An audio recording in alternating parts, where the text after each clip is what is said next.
Bom dia, querido irmão, querida irmã, seja bem-vindo à nossa leitura, orante e estudo da Carta de São Paulo aos Gálatas.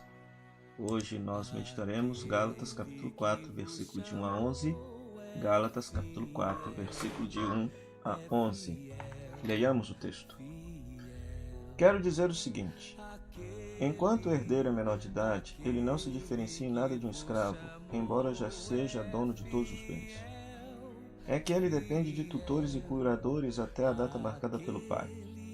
Assim nós também, quando éramos menores, estávamos escravizados aos elementos do mundo.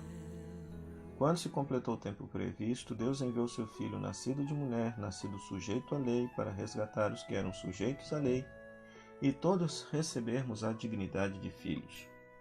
E a prova de que sois filhos é que Deus enviou aos nossos corações o Espírito do seu Filho, que clama: Abba, Pai.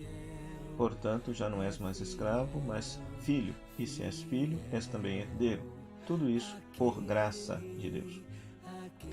Outrora, quando não conhecieis a Deus, servistes a seres que na realidade não são deuses.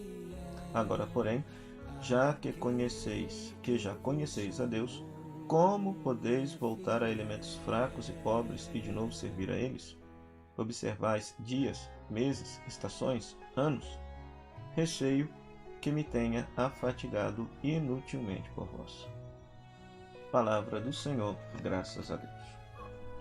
Então, nesse momento, Paulo ensina que a lei de Moisés, a Torá de Moisés, é provisória. Terminada a pedagogia, a Torá fica supérflua, valendo então a liberdade de filhos e filhas.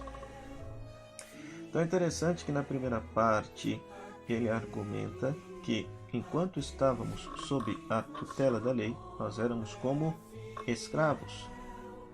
Apesar de sermos filhos, nós ainda, mas menores de idade, estávamos como escravos porque estávamos sob a tutela de um cuidador. Né?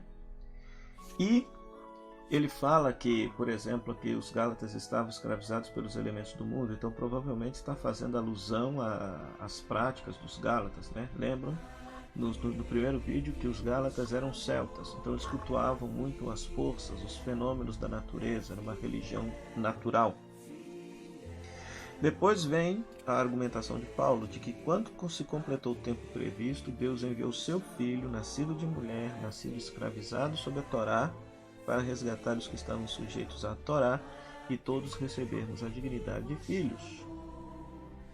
E a prova de que sois filhos é que Deus enviou aos nossos corações o Espírito de seu Filho, que clama: Abba, Pai. Então, no dia do nosso batismo, Deus enviou o Espírito Santo sobre nós para quê?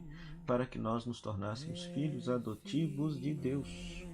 Então já não somos mais escravos, mas somos filhos. E pelo fato de ser filhos, somos herdeiros desta promessa feita a Abraão, feita à descendência de Abraão, que é Cristo, e nós, entrando nesta descendência que é Cristo pelo batismo, então também somos herdeiros da mesma promessa. E tudo por graça de Deus, e não por prática religiosa, e não por obediência a normas religiosas, mas tudo por graça de Deus.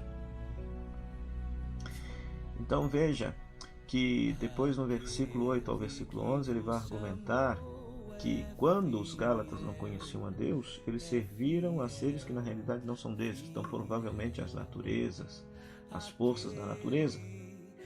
Agora, porém, que já conheceis a Deus, como podeis voltar a elementos fracos e pobres e de novo servir a eles? Porque, lembram? Os judeus radicais subiram de Jerusalém e pregaram para eles que eles deviam observar a lei de Moisés. Então está lá na lei de Moisés a prescrição de obediência de festas anuais, de festas mensais, de guardar dias específicos da religião para agradar a Deus. Então Paulo chama a estes preceitos religiosos de elementos fracos e pobres. Elementos fracos e pobres.